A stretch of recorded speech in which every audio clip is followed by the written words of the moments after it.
በስም አብ ወወልድ ወመንፈስ ቅዱስ አህዱ አምላክ። የእግዚአብሔር ቤተሰቦች ሰላም እግዚአብሔር ከሁላችሁ ጋር ይሁንና ዛሬ ስለ ክፍለ ዘመን ወይም ደግሞ ስለ ሁልቆ ዘመን እንማማራለን። ይህንን ትምህርት ለመማር ዋናው አስፈላጊነት እግዚአብሔር ሰውን ሲፈጥረው ሰውና መላእክትን ለምስጋና የፈጠረው በመሆኑ እኛ ደግሞ እግዚአብሔርን ለማመስገን ወቅቱን መሰረት ያደረገ ስብከትም ሆነ ዝማሬ ስለምናቀርብ ለዚሁም ወቅቱን ለማወቅ እና ለመረዳት በወቅቱ የሚያስፈልገውን ዝማሬ ለማቅረብ እንድንችል የወቅትን ወይም ደግሞ የዘመናትን ማወቅ አስፈላጊ ሆኖ በመገኘቱ ነው። ይህም ከቅዱስ ያሬድ ሲያያዝ የመጣው ምስጋና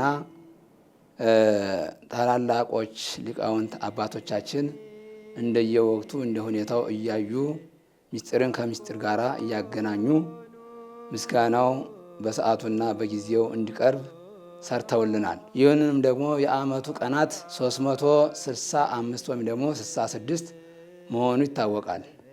ይህንን ዘመናት በታላላቅ አብያን አዝማናት ከአራት ከፍለውታል። ይህም አንደኛው ዘመነ ክረምት፣ ሁለተኛው ዘመነ መጸው፣ ሶስተኛው ዘመነ ሐጋይ፣ አራተኛ ዘመነ ጸደይ በማለት በአራት አብያን አዝማናት ከፍለውታል።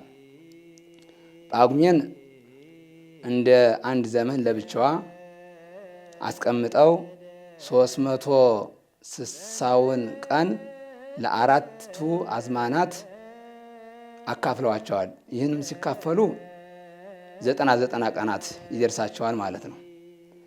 ዘመነ ክረምት የምንለው ከሰኔ 26 ቀን ጀምሮ እስከ መስከረም 25 ነው። የቀናቱም ቁጥር 90 ነው። መግቢያው የሁሉም 26 ሲሆን መውጫቸው ደግሞ 25 ይሆናል። ይህም ደግሞ በውስጣቸው ንዑሳን አዝማናት ለእያንዳንዳቸው አሏቸው። ለምሳሌ ዘመነ ክረምት በውስጡ 3 ንዑሳን አዝማናት አሉት። እነሱም ዘመነ ዮሐንስ፣ ዘመነ ፍሬና ዘመነ መስቀል ናቸው።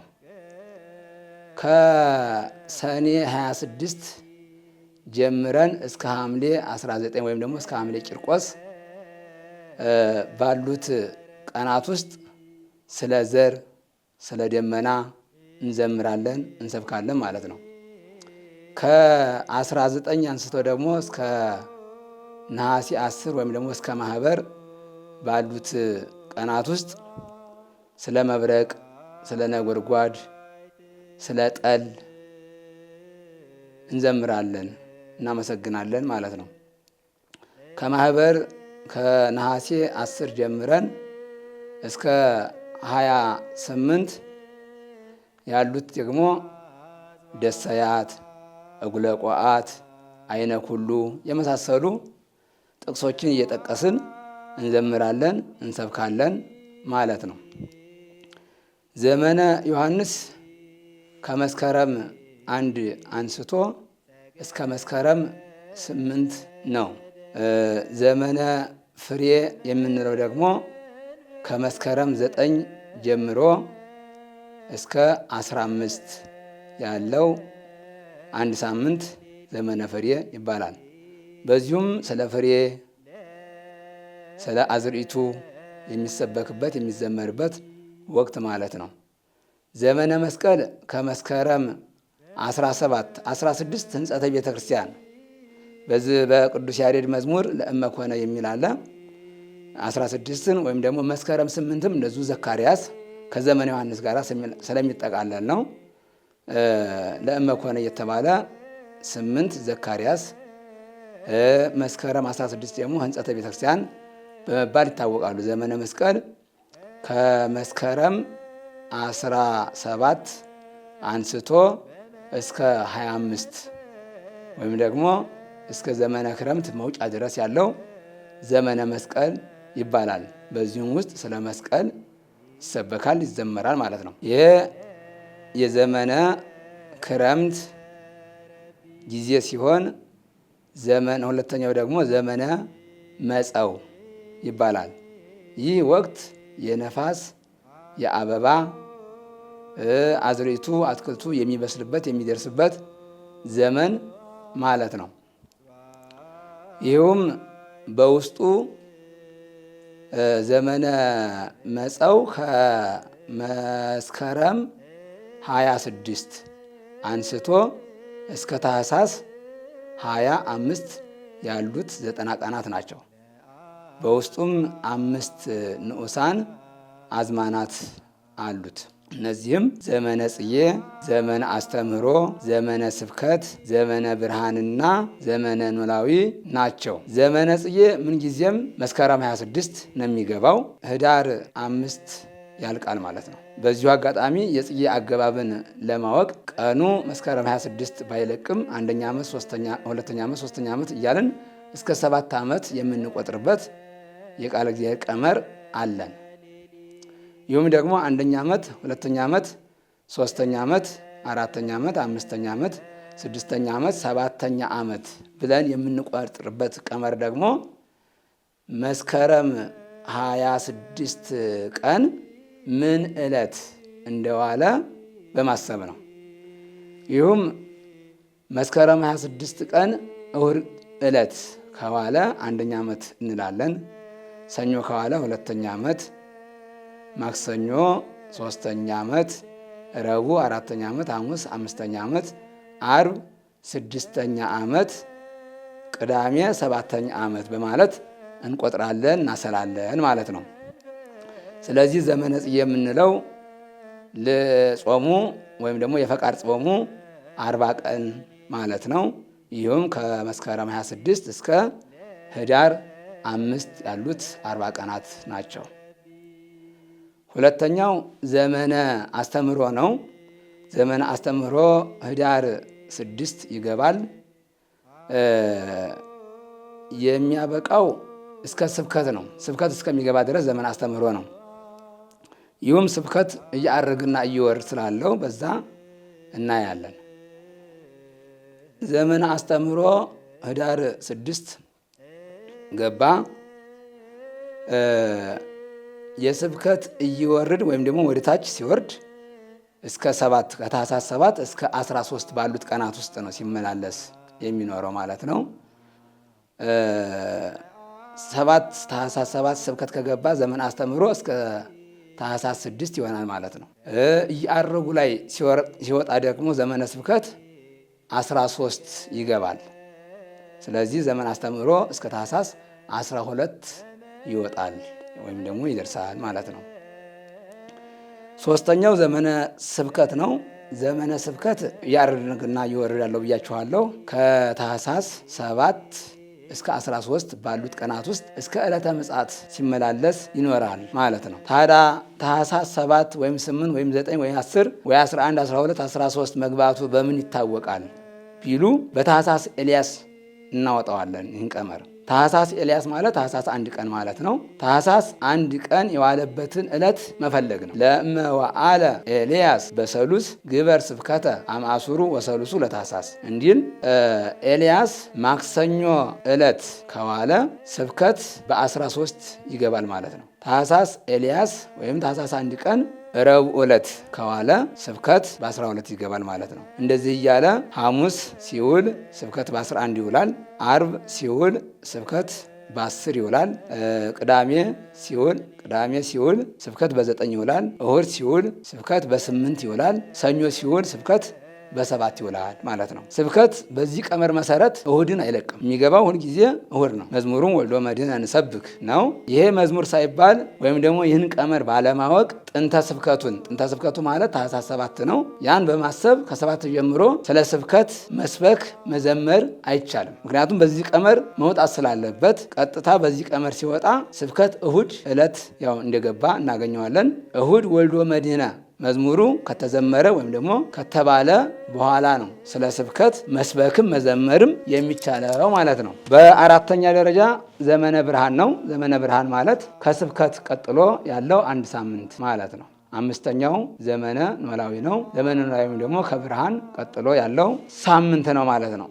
ዘመነ ኖላዊ ዘመነ ስብከትና ዘመነ ብርሃን 77 ቀናት ሲያገኙ ዘመነ ኖላዊ ያጥራል፣ ይረዝማል። ይህም እንዲያጥርም እንዲረዝምም የሚያደርገው የስብከት አገባቡ ነው። ወደታች ወደ 7 ሲወርድ ሰፋ ያለ ቀናት ያገኛል። ይህም ማለት 5-6 ቀናት የሚሞላ ያገኛል። ወደ ላይ ደግሞ ስብከት በ13 ከገባ ዘመነ ኖላዊ 1 ቀን ብቻ ሆኖ የሚቀርበትም ሁኔታ አለ ማለት ነው። ዋናው ወሳኙ ቀመሩ ነው ለዚህ ማለት ነው። ስለዚህ በዚህ በኖላዊ ዘመን ላይ ዘመነ መርዓዊ ተደርቦ ይውላል። ዘመነ መርዓዊ በአጠቃላይ 10 ቀናት ናቸው። ይህም ስብከት ወደታይ ከወረደ ታኅሳስ 25፣ 26፣ 27፣ 28 ዘመነ መርዓዊ ወይም ደግሞ ይሄ በጎንደሩ ባህል 4 ቀናት፣ በቤተልሔሙ ባህል 4 ቀናት ናቸው። በጎንደሩ ባህል ደግሞ 3 ቀናት ናቸው። ከዛ ከአብይ ጾም በፊት ያለው አንዱ ሳምንት ወብዙኃን መዝሙር ከተባለ ጀምሮ ያለው 1 ሳምንት ዘመነ መርዓዊ ይባላል። በቤተልሔሙ ባህል ከዛ 4 ቀን እንወስዳለን ከታኅሳሱ። ከዚያ ደግሞ 6 ቀን እንወስዳለን። በአጠቃላይ ድምሩ 10 ቀናት ይሆናሉ ማለት ነው። በጎንደሩ ባህል ከታኅሳስ 3 ይወሰዳል። ከዚያኛው ደግሞ ከአብይ ጾሙ በፊት ያለው 7 ቀን ወስዶ 10 የሁሉም በሁለቱም አቆጣጠር ቀናቱ 10 ናቸው። ለምን 4 ከዚያ 6 ወይም ደግሞ ከዚህ 3 ከዛ 7 ለምን ሆነ ቢባል የአብይ ጾም በቤተልሔም የአብይ ጾም ዋዜማ ስለሚቆምና ምስጋናውን ወደ ጾሙ የተካተተ በመሆኑ ቅዳሜን ወደ ጾሙ በመቁጠር ከዛ 6 ያደርጋሉ ማለት ነው። በጎንደሩ ደግሞ ከዚህ 3 ከዛ 7 ያደርጋሉ ማለት ነው። ይሄ ተደርቦ የሚውል በዓል ነው። ዘመነ ሐጋይ ማለት ከታኅሳስ 26 አንስቶ እስከ መጋቢት 25 ያሉት 90 ቀናት ናቸው። በዚህም ውስጥ 4 ንዑሳን አዝማናት አሉት። እነዚህም ዘመነ ልደት፣ ዘመነ ናዝሬት፣ ዘመነ ጥምቀቱ አስተርእዮና ዘመነ ጾም ናቸው። ዘመነ ልደት የምንለው ከታኅሳስ 29 አንስቶ ለ1 ሳምንት ዘመነ ልደት ይባላል። ወይም ደግሞ እስከ ጥር 6 ያለው ዘመነ ልደት ይባላል። ዘመነ ናዝሬት ከጥር 7 አንስቶ እስከ ጥር 10 ያለው ዘመነ ናዝሬት ነው። ዘመነ ጥምቀት ወአስተርእዮ ማለት ከጥር 11 አንስቶ እስከ የካቲት እስከ ጥር 30 ነው። ይህም 20 ቀናት ናቸው። ይህ የሚሆነው አብይ ጾም እየወረዱ ላይ ደርሶ የካቲት 1 ቀን ከገባ ማለት ነው። 20 ቀናት ሊሆን የሚችለው ልክ እንደ ስብከት አገባብ የአብይ ጾምም አገባብ እያአርግና እየወርድ ስላለው እያአርጉ ላይ ሲደርስ ዘመነ ጥምቀት ወአስተርእዮ 53 ቀን ድረስ ይደርሳል ማለት ነው። ስለዚህ ዘመነ ጥምቀት ወአስተርእዮ ከጥር 11 ጀምሮ እስከ አብይ ጾም መግቢያ ማለት ነው። አብይ ጾም የሚገባው የካቲት 1 ጀምሮ እስከ መጋቢት 4 ድረስ እስከ ዕለተ ምጽአት በዚህ ሲመላለስ ይኖራል። እያአረጉና እየወረዱ እንግዲህ ያው በባህር ሐሳቡ ቀመር መሰረት ይወጣል ማለት ነው። ወደ ታች አብይ ጾም ሲገባ ጥር 30ን አይነካም። ከ1 ነው፣ ከየካቲት 1 ነው የሚጀምረው። ወደ ላይ ደግሞ መጋቢት 5 አይነካም ማለት ነው። እስከ 4 ባለው ይገባል። ስለዚህ እያአርጉና እየወረዱ ይሄ ሲሆን የካቲት 1 ከገባ ትንሣኤ መጋቢት 26 ቀን ይውላል ማለት ነው። የጾሙ ብዛት 55 ቀናት ናቸው። እያአርጉ ላይ ደርሶ መጋቢት 5 ከገባ ደግሞ ትንሣኤ ሚያዝያ 30 ይሆናል ማለት ነው። የትንሣኤም እያአርግና እየወርድ ከመጋቢት 26 በታች 25ን መንካት አይችልም። ከሚያዝያ 30 በላይም ግንቦት 1 ሊገባ አይችልም ማለት ነው። ይህ የዘመነ ሐጋይ ቁጥር ሲሆን አራተኛውና የመጨረሻው ደግሞ ዘመነ ጸደይ ይባላል። ይህ ደግሞ የበልግ ዘመን ዝናብ መዝነም የሚጀምርበት ወቅት ማለት ነው። ዘመነ ጸደይ ከመጋቢት 26 አንስቶ እስከ ሰኔ 25 ያሉት 90 ቀናት ናቸው። በዚህም ውስጥ ንዑሳን አዝማናት አሉ። 4 ናቸው። ዘመነ ትንሣኤ፣ ዘመነ ዕርገት፣ ዘመነ ጰራቅሊጦስና ዘመነ አስተምህሮ ናቸው። ዘመነ ትንሣኤ የምንለው እንግዲህ ቅድም በተናገርነው ቀመር መሰረት እያረግና እየወር ስላለው በዛ ላይ ተመስርተን ዘመነ ትንሣኤ የሚባለው ለ39 ቀናት ይቆያል ማለት ነው። ወይም ደግሞ በዚህ በ39 ቀናት ውስጥ ስለ ትንሣኤው፣ ስለ ሞቱ፣ ስለ ስቅለቱ፣ ስለ መቃብሩ ይዘመራል፣ ይሰበካል ማለት ነው። 40ኛው ቀን እንግዲህ ዘመነ ዕርገት ይገባል ማለት ነው። ዘመነ ዕርገት ደግሞ ከ40ኛው ቀን ተነስተን እስከ ጰራቅሊጦስ ወይም ደግሞ ለ10 ቀናት ዘመነ ዕርገት ይባላል። ዘመነ ጰራቅሊጦስ ከ10ኛው ወይም ደግሞ ከ50ኛው ዕርገት በኋላ በ10ኛው ቀን ወይም ደግሞ ትንሣኤ በኋላ በ50ኛው ቀን ዘመነ ጰራቅሊጦስ ይገባል ማለት ነው። ይህም እስከ ሰኔ 17 ድረስ ያው ቀኑ በታችኛው ቀመር መሰረት ሊያጥርም ሊረዝምም ይችላል። ዞሮ መጨረሻው ሰኔ 17 ድረስ ይሄዳል። ከዚያም ደግሞ እየዐርቡ ላይ የጾሙ አገባብ እየዐርብ ከደረሰ ሰኔ 17ንም አልፎ እስከ ሐምሌ 2 ድረስ የሚሄድበት ሁኔታ መኖሩን ማስተዋል ነው።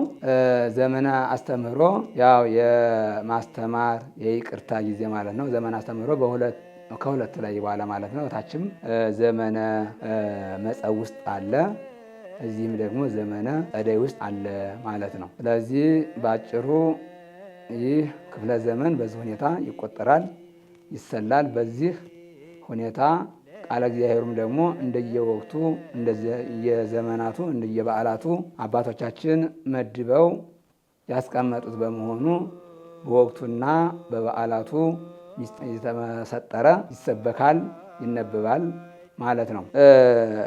ዘመኑ ሳይገባ ለምሳሌ ስለ ትንሣኤ እየዘመርን 39 ቀናት ሳያልቁ ስለ ዘመነ ዕርገት ሳይገባ የዕርገትን ዝማሬ ወይም ደግሞ ስብከት ትንሣኤ ውስጥ መስበክ አይቻልም። ግን ዘመነ ዕርገት ውስጥ ወይም ደግሞ ዘመነ ጰራቅሊጦስ ውስጥ ስለ ትንሣኤ ስለ ዕርገት ወደፊት መዘመር እንችላለን። ተያያዥነት በዓላት ወይም ደግሞ ታሪክ ያላቸውን ወደፊት መዘመር እንችላለን እንጂ የወደፊቱን ግን ወደኋላ አምጥቶ መዘመር እንደማይቻል ማስተዋልና ማወቅ ይጠበቅብናል ለማለት ነው። የሁልቆ ዘመን ወይም ደግሞ የክፍለ ዘመን ስለ ቃለ እግዚአብሔር አከፋፈል ከረጅሙ በጥቂቱ ይህን ይመስላል። አነሳስቶ ላስጀመረን አስጀምሮ ላስፈጸመን ለእግዚአብሔር ክብርና ምስጋና ይሁንልን። ይቆየን። ረቢ